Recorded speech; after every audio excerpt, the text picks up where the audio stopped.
how you got involved in the first place? Well, our scheme's been going, I would guess, 9, possibly a little longer, going on 10 years, and it simply started because of the police initiative with crime prevention.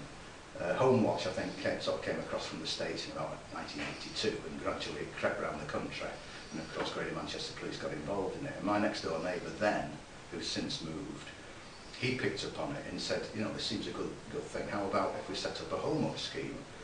And he volunteered to be the coordinator, and I volunteered to be his deputy, because I felt it was only right if one was away, he got somebody to cover. And we ran it very enthusiastically and very successfully for a number of years. And we would have meetings with the residents, they would bring them into our homes, we'd have guests would come along, guest speakers, obviously the police, who were very involved in it at the outset because we needed their assistance. We didn't know how to set the schemes up.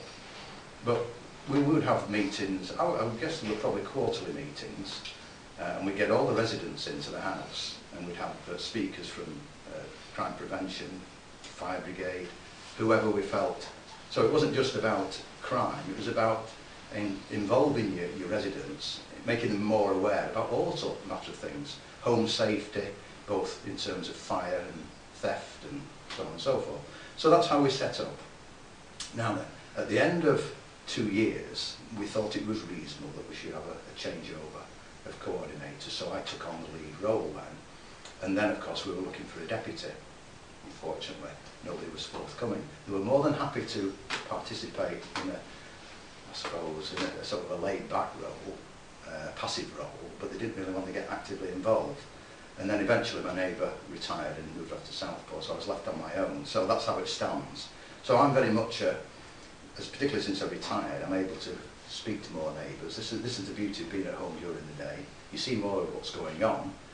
You can speak to your neighbours as you're going up and down the road, and you sort of build this spirit. And that's really where we are today. It's very much passing on information, speaking to the police when we get information from the neighbours. I try to encourage them to give me details, because a lot of people see things and keep it to themselves. Then you talk to another neighbour and say, oh, do you know about Fred over the road? Somebody pinched the hubcaps off his car the other day and it was on his drive. I said, well, he's not told me. Well, he doesn't think much about it. I said, well, he should do. I said, somebody's been on his drive and he's taken his hubcaps. They're on his property. It's theft. I said, and people need to know about, well, the police won't do anything about it. I said, you don't know that. So my big thing is intelligence, because of my background, I encourage people to give me the information so I can pass it on. I said, what you don't realise is what's being kept by the police and how much use that is to them.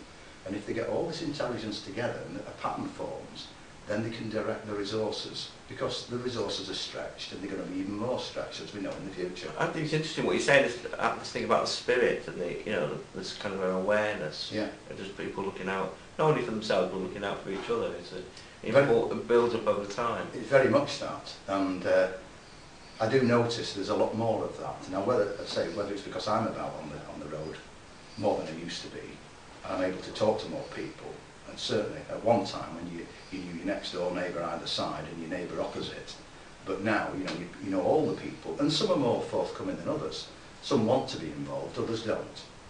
Some will only come to you when they've got a problem. Others will talk to you readily about anything. So it's very much about a community spirit, and it's very much, I think, about trying to get a partnership going between the community and the police. I mean, some home watch schemes are sometimes very quiet.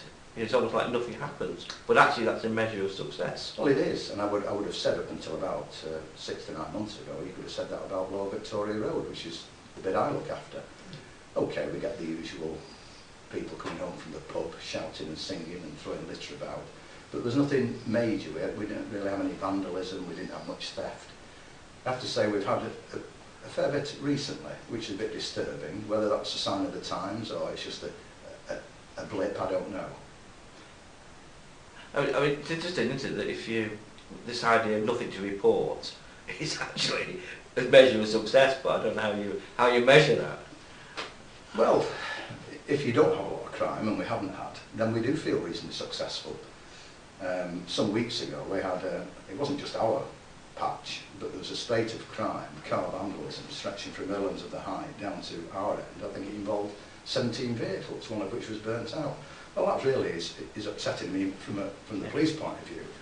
It must be a nightmare, you know, statistically, and to investigate from an individual's point of view, to come out and find your car burnt out at the worst, or your wing mirror torn off. And really, this is what we're talking about in terms of home watch. I think most of the things that people are preoccupied with is antisocial behaviour, minor crime, sort of opportunist crime, vehicle crime, thefts from vehicles, that sort of thing, things that impact on them immediately. But I always try to keep in the back of my mind, and I say to them, look, please report it. The police have got a lot on the plate. They're dealing with major things, organised crime, terrorism, you know what, they've got to direct their resources accordingly. So any information you can give to assist them, feed it through me, or if you don't want to do it through me, go direct. You can do it anonymously if you wish. Because some people are afraid of giving details in case they're asked to appear in court or sign a witness statement. Well, we don't have to do that. You know, there's facilities there for anonymous information.